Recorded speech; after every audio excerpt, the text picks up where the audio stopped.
let me say I have Jack Swagger, Hmm. my old time. I used to manage him in WWE, and I texted him this morning and asked him would he be so kind as to do our podcast. He said, "Hell yeah, I'll do it." Because with Jack, and I told him this morning, I says, my whole time in the wrestling business, I've never really had more fun than I did with Jack on the road. Hmm. Great guy to travel with, funny, listen to all my bullshit. His greatest attribute is he drove all the time. He was a horrible driver, but at least he didn't want me to drive. And he took us everywhere, and I really enjoyed my time with him there. So maybe not next week, but the week after, we will have Mr. Swagger as a special guest. I'm looking forward to that as well. We had. Shall I not mention who our original intended special guest was, just in case they pull out again, or what do you think? Go ahead. No, go ahead. Oh, okay, right. So we were going to have Road Dogg on, but with WWE commitments, as you can imagine, especially in the run up to Christmas, he got a bit bogged down with work. So hopefully we'll have him on January. We'll have Jake Hager now on in a couple of weeks, or whenever we can sort of align all our schedules. One other thing I forgot is if you enjoy this podcast, give us 5 stars on iTunes. One other thing I want to mention is Jack Swagger, Jake Hager. What was his relationship with Danny Hodge? Did he actually train him, or was he just from the same area? No, same area. Danny Hodge was a legend in Oklahoma and North Texas, and Jack was in the NCAA finals, I think. I don't know if he won or not, but great amateur wrestler. I actually a great football player too.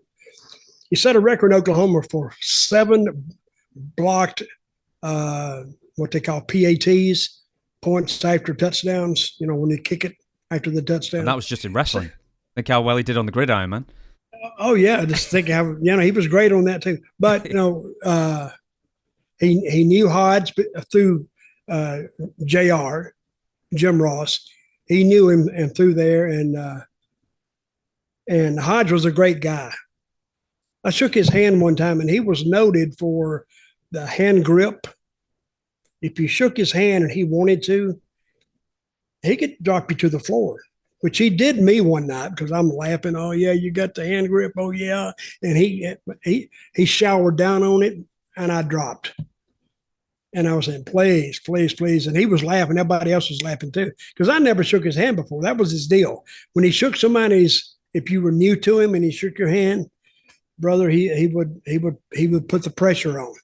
And he used to do a thing. He would take an apple on an interview on a wrestling show, and he'd start squeezing it till the juice would run out of the apple and down his arm. That's a pretty strong grip, buddy. And great wrestler. And I don't know, he wasn't undefeated, but he had like an unbelievable record, like 2 losses in his whole collegiate career, which is unbelievable, and a good guy too. Yeah, I think he had a very good boxing career as well. I mean, record, maybe something like 11-2 or something like that before he dedicated full time to pro. There's a story in Jim Ross's book about Danny Hodge, which I really like, is that, as you, I'm sure, will know far better than I will, is that the rookies drove and the veterans didn't. And that was sort of your part of that's why Jack Swagger, I'm sure, did the driving. But yes. One day, Jim Ross was complaining about how tired he was, and Danny Hodge said, "Don't worry about it, I'll drive." And then as soon as Jim starts shutting his eyes a bit, Danny Hodge pretends to be asleep and then runs the car off the road just to scare him.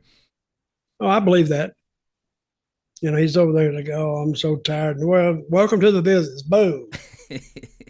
And he probably didn't wreck it, but he probably, he hit the side where he start bouncing around and or hit the brakes. And I bet after a while, Jim didn't even close his eyes because he didn't know what Danny was going to do. Danny was just as dangerous playing around as he thought he was by not playing around. But Jim should have been driving that car anyway. He was a rookie. Yeah, exactly. He was a rookie, and he apparently it happened to him twice. And then I can't remember if it was Danny Hodge who did it first or whoever else did it first, but someone else went, "Oh, the other guy got you first." By all right, never mind. So apparently that was just quite a common rib that happened at the time. Oh, and an easy one too. See, if we'd have had cameras in those days, we'd have all kind of footage. I don't know how much we could have shown of it, but I wish we'd have had cameras back in those days.